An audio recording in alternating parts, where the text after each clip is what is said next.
नमस्कार दोस्तों, मेरे नए नए गीतों को सुनने के लिए मेरे YouTube चैनल को सब्सक्राइब करें और बेल आइकन को क्लिक करें। धन्यवाद। हाँ सुनत हस, मोर दीदी के शादी हुआ थे, ले काट पकड़ तहु हाँ आबे। अच्छा हूँ ना, लेकिन तोर दिल में मोर प्रति का है बतावे। सुनना ते आबे ता मैं बता दहो। सुनत हस मोर दिल में का है। काहे?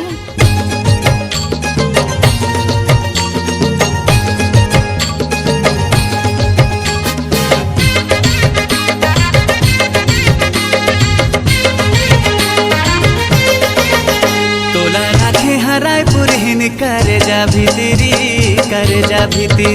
तोला राखे हराय पुरहिन करे जा भीतरी मोर मन के बगीचा के तैहा कोइली, मोर मन के बगीचा के तैहा कोइली। तोला राखे हराय गड़ी हाँ करे जा भीतरी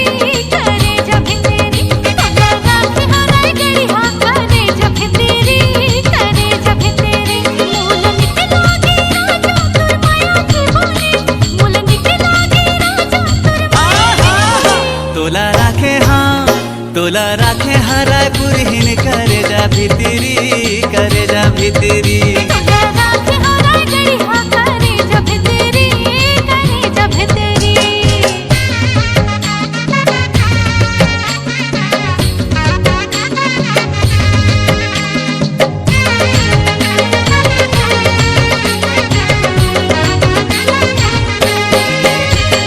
रूप तोर तुमा नार नजर मा सोहाए, खोपा के तोर फुंदरा मा मैं हागे फंदाए।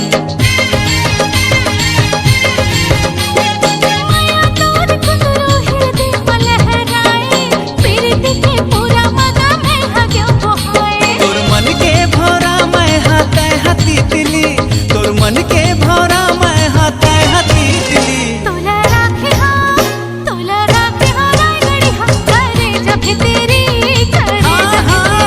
तोला राखे हो राय पुरहिन करे जा भीतरी।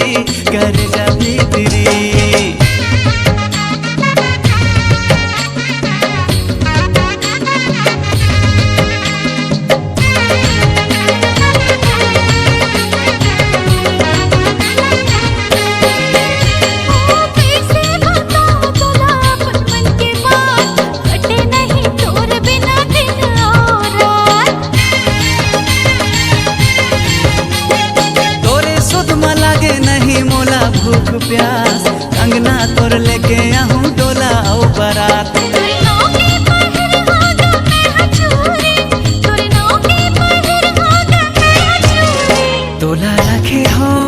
तोला राखे हराय पुरहिन करे जा भीतरी